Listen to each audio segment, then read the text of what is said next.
A love for fantasy and science fiction isn't all that uncommon, nor is it uncommon to blend the genres when one begins writing. After all, blending the two genres has been lucrative for many creative types like George Lucas, Frank Herbert, and more. Today, we get to meet yet another such creative writer. I'm your host, Garrett K. Jones, and this month for Author Awareness, I'm interviewing Matthew S. Romeo, creator of the Maven Knight series.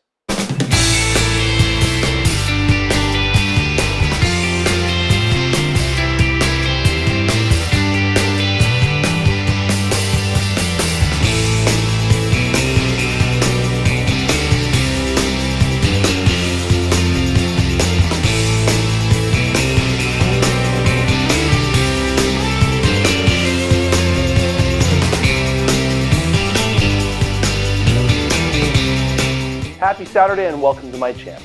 If you're new, glad to have you, and if you're a returning viewer, glad to have you back. You can become a channel supporter through Patreon and the merch store down in the video description. I'll talk more about those options towards the end of the video. Of course, the fastest, easiest, and least expensive way to support what we do here is by becoming a subscriber. So, click the subscribe button and smash that like button. Just so you are aware, I'm 6 months away from launching this season's Author Awareness August.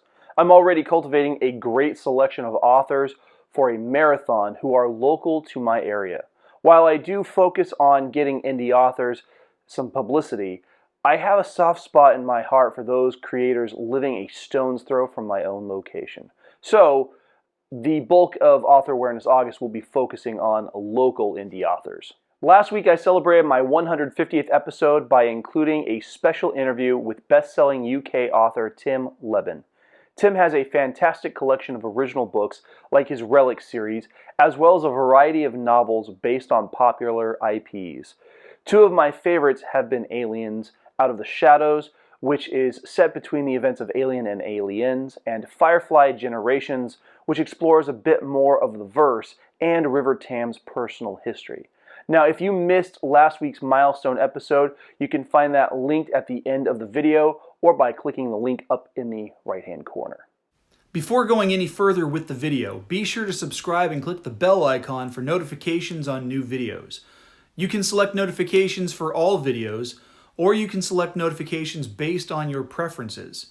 If you're watching on your phone, be sure to update those settings inside the app itself to get the most out of your viewing experience.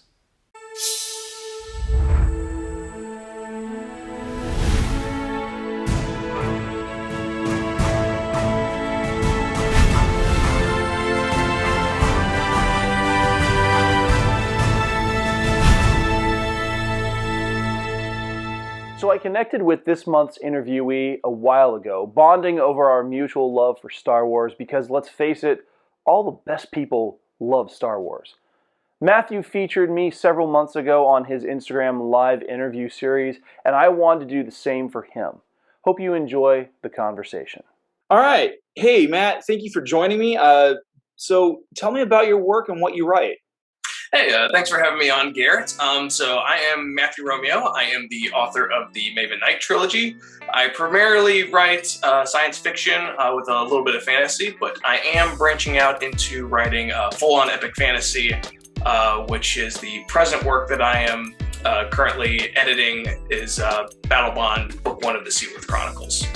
And so with the Maven Knight, how many books do you have in that series? It's just a trilogy. It's 3 books. The first 2 I was able to get out within the span of about a year, 2018, 2019, and then the 3rd book I released this past April. Oh, wow. Awesome. And how far are you into the process with the new project that you're working on? So with Seawyrth, I just got my feedback from beta readers. I'm currently implementing that, so we're in the 4th draft of this story. I'm hoping that these edits will be done within the next month because I want to finish book 2 for National November Writing Month, and going to start trying to give out feelers for publishers in February or March. Awesome. That sounds really great. So around the time that this episode is airing is when you should be hopefully getting your publishers all gathered together. Hopefully. Fingers crossed. Yes, absolutely. Now, you also do a series of videos on Instagram Live talking about Star Wars universe. I do. There's Galactic Writing. I'm about 7 episodes in so far. It kind of got inspired by, it was inspired by the writer community on Instagram, and I'd taken part in a few of those similar videos for Avatar: The Last Airbender. And I kind of wanted to branch off and kind of do the same kind of format with Star Wars, because I'm a huge Star Wars geek. You know, I had you on for Galactic Writing, and we were geeking out for like an hour and a half. Oh, it was fantastic. Yeah, it was awesome. Best conversations I've had on social media in a very long time. Excellent. I'm glad you were able to be a part of it. Yeah. Oh, yeah. It was a good time. So that kind of helps me migrate into the next question. How did you get into writing? Was this something that you've always wanted to do, or was this a passion that kind of cropped up in the last few years? It's definitely been something I've wanted to do for the last 10 years. Although before that, it was kind of something that I just kind of had an unspoken kind of interest in. Like, you know, in elementary school, I would, you know, rewrite stories from Star Wars. High school, I was doing fan fiction and that kind of stuff. My first story was for a creative writing class my senior year. And, you know, it was really bad, like Halo, Star Wars fan fiction. But I was able to write a full, like, over 100,000 words for that summer. And that kind of kickstarted me wanting to be a writer. College was a little bit different, you know, didn't really have a lot of time to do it. But then post-college, I started writing a couple of stories that didn't really take off, and it wasn't until I started getting into tabletop RPGs that I really got inspired to write my own series. That's pretty cool. Yeah, I kind of had a background with doing tabletop gaming, and I mean, the first thing I ever wrote was in 3rd grade, and that was a fanfic piece on the Ninja Turtles. So you know, excellent. You're in good company here. Excellent. It's weird that we get inspired a lot by fan fiction. Like, a lot of our early works are just retellings or, you know, self-inserts into series that we really enjoy. Like Teenage Mutant Ninja Turtles, awesome series to do a fan fiction for. And like 2 of my fan fictions I wrote in college were Star Wars Old Republic stuff. Nice. Yeah, I worked on over the years, I've worked on a variety of things. When I was in middle school, I wrote a lot of Power Rangers fanfic based thematically on whatever the season was at the time. I actually had some really cool ideas for like how they could have incorporated like the first Power Rangers movie suits back into the TV show.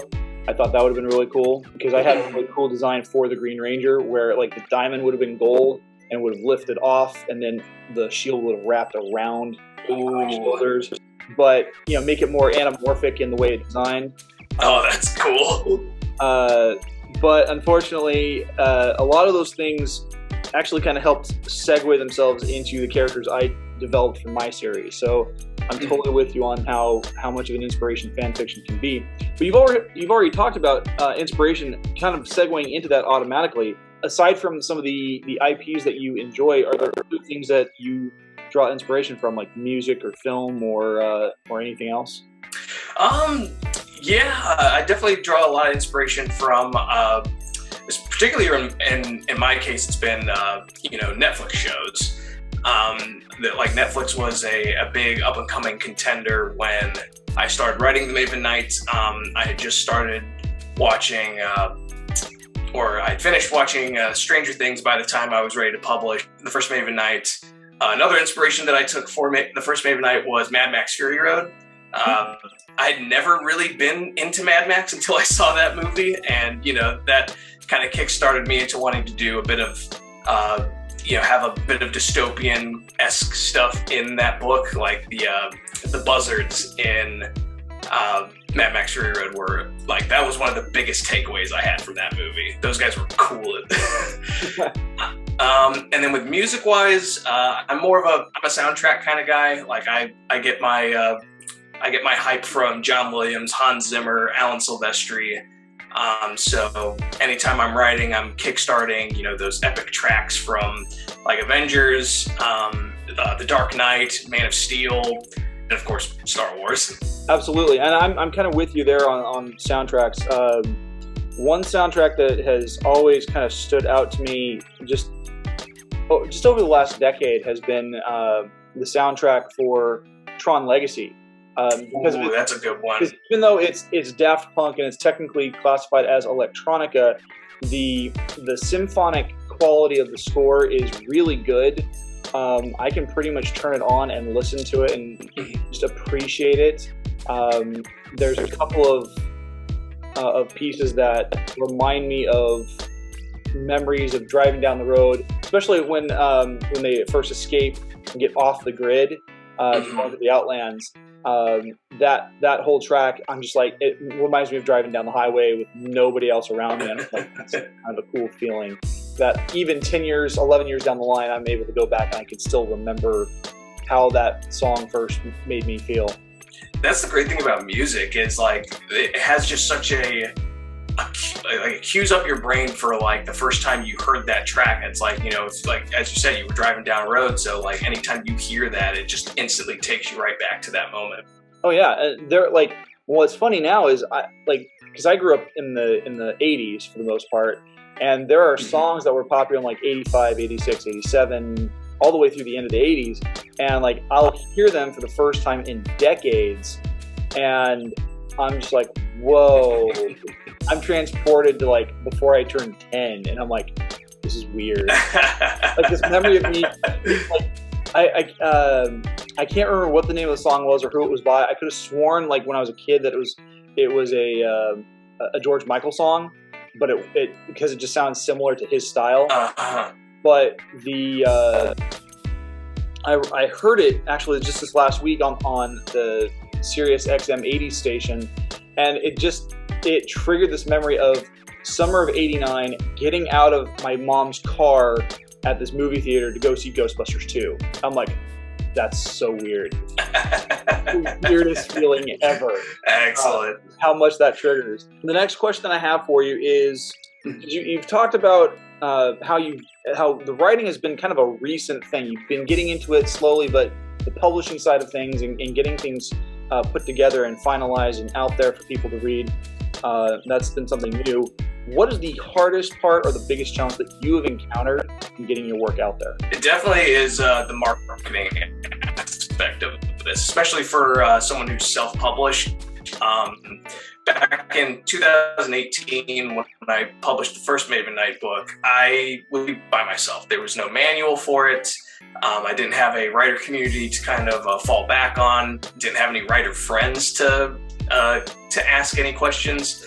So it was really just me trying to figure it all out on my own. It was a lot of trial and error. And, sure, there was the technical aspect of, publishing on Amazon. But then I'd never really considered marketing to be as important as it is in our line of work.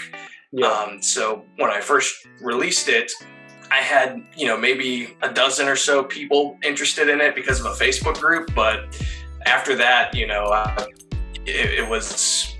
I don't like to use the term dead on arrival because, it's still, it's still kicking, but I could really feel that without the marketing, it really did take a hit. And it's still something I struggle with because, in our day and age, we have so much media, shows, movies, books. Like this past year alone, because of the quarantine, I'm certain that there have been a lot of new indie authors, using that time to get their work done. And so it's not something I've fully mastered at this point because I'm really only using Instagram to promote stuff. Sometimes I'll promote on Facebook, but like I don't promote on YouTube or really any websites, which I probably should. But at the same time, it's, there's only so many hours in the day and, I work a full-time job in addition to trying to write my series. So, marketing is definitely the hardest thing that I've encountered on this journey. Yeah, marketing is, I think, probably one of the areas where I struggle as well. I am still dealing with trying to find readers for my series. I think I've saturated the market here in my home area in Central California. I'm finding that I'm encountering new readers. In fact, I did an event back at the beginning of August where I had encountered a reader back in, I want to say May. Sold a book to him. He bought a copy of book 1. He's not much of a reader. Got into my book. Found out I was going to be at this event at our public library, and he came back to buy the other 3 books in my series. And I'm like, well, that's cool. So I'm still finding new readers for the first book in the series, and that book's been out for 6.5 years at this point. And so the nice thing is, because I've got multiple books out, that's drawing people to the series, and I've got, I do special promotions where I'm like, hey, if you get, instead of paying $15 per book, which is going to run you about $60, if you get a copy of all 4 books right now, you get them for $10 each, which is, it's a $20 savings. And when they hit the savings, they're like, ooh, okay. Because a lot of the times you go to the bookstore and you're going to be picking up books for, $18, $20 a piece now. And even if they're part of a series, and the bigger or longer the book, the more expensive they get.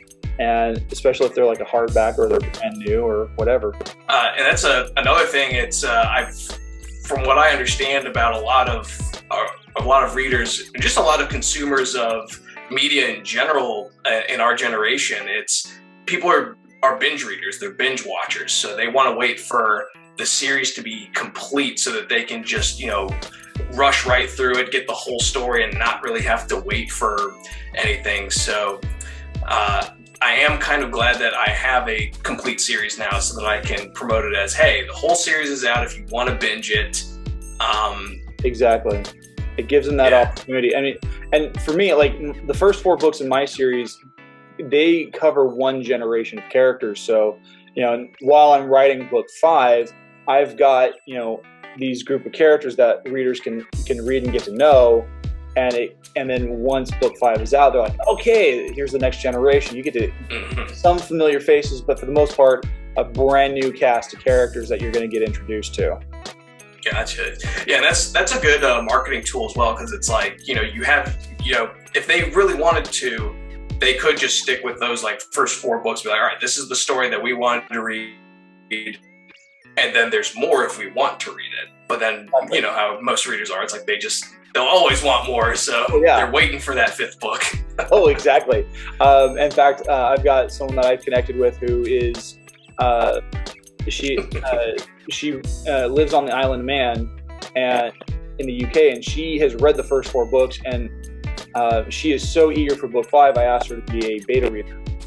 So excellent. Get her feedback. So last question, Matt. If you could give any advice for other would-be authors out there, what would you say to them? So I'm always trying to figure out what advice to give other readers, because I'm still in need of a lot of advice these days. So I guess the most profound thing that I can advise upcoming authors is that you don't have to write every day. I know it's almost like an industry standard that, if you want to be a professional writer, you need to put in like 8 hours a day of writing, basically like it's a full-time job, when in my personal experience, and I know I have a lot of peers that go through this as well, you don't always have it in you every day. Some days you might be able to write, 3,000 words in one sitting. Some days you might write 10. So my advice to writers is don't beat yourself up over not writing every day, because I certainly don't write every day. Weekends especially, like those are days where I pretty much don't do any writing. A lot of days during the week, I only get, a couple hundred words done. And it really is just, you can't let the guilt get to you, because then that's just going to make you not want to do it. Yeah, absolutely. And I'm kind of on the same boat. I've had a lot of authors, their advice is, write, every single day, write as much as you can, even if you just get a little bit done. It's like, well, if you're not feeling it, you're not feeling it. And you don't want to force yourself, because that's when you start hitting walls, and that's when you start feeling writer's block. Because that's where I was about 10 years or so ago. I was hitting this massive creative wall, and mainly it was because I was trying to force myself to write. It wasn't coming naturally. I had a lot of other things going on, a lot of stress, and one of the things I found is I'm actually more prone to doing creative writing and more prone to doing anything creative when I'm in an academic setting. So like when I'm working on, like when I was working on my master's degree, that's when I really kind of ramped everything up and, put out 3 books within the span of 2 years. And then it was a really great feeling because 2 of them came out in the same year. And they were actually, which was great because those 2 books were they take place concurrently with one another, with events that are overlaid between the 2 books. And then, but at the same time, you force yourself to write when you're not feeling it. It's just going to make you hate it even more. It's like the kid who doesn't like to do math, and you're forcing him to do math, even though they're like, I want to go play kickball right now. Or I'd rather just take a nap because I just came in from lunch and it's hot outside. And so I'm kind of that same mode. If you're not feeling it, don't force yourself. Absolutely. I 100% agree, because especially if you force yourself to write, you're not going to get like that inspiration that you're looking for. Like if you're inspired to write, you're ready to write, that's when you get the good material. But if you force yourself through the wall, then you're writing out of obligation at that point. Exactly, and you lose the love for it. So Matt, we're getting ready to wrap up here. How can people find you? How can people find copies of your work? So I am primarily active on Instagram. My Instagram handle is matthew.s.romeo. I promote a lot of my work on there. You can get links to my link tree in the bio. I'm also on Facebook, Matthew Romeo's author page.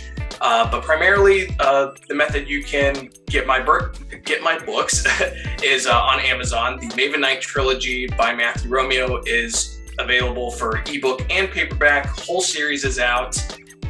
Most of the books, at least the ebooks, don't go higher than $5, so they're pretty cheap. That's mostly where you can reach me. Awesome. Well, Matthew, thank you for being on the show. Really appreciate having you. Thanks for having me, Garrett. I really appreciate you having me on the show. A big thank you to Matthew S. Romeo for participating in this month's Author Awareness segment. Now, if you want to check out his books, his website and social media links are listed in the video description. Buy his books and support this amazing indie author. Hey, thanks for watching. Please hit like and subscribe. If you'd like to support this channel, you can do so on Patreon through one of 3 affordable support plans. Patrons get access to blooper reels, behind-the-scenes videos, and so much more. You can also buy sweet merch from the store on Teespring, which you can then turn around and rep on Instagram and Twitter by tagging me at GKJ_publishing and using the hashtag 5kingdomsmerch. Or you can sign up for the free poster giveaway. This poster, it'll be signed, autographed, and all links are down in the video description. I will announce the winner when I hit 200 YouTube subscribers, so get the word out. I'll see you guys back here next week for the February Creators Corner segment as we step into the second act of the hero's journey and cross the threshold. The vlog of the 5 Kingdoms is filmed without the use of a live audience at Skyrocket Studios in Hanford, California. We can't do what we do without your help, so please make sure to subscribe by clicking the button that's above my head, and make sure to watch and share the videos over here to my left. Have a great week.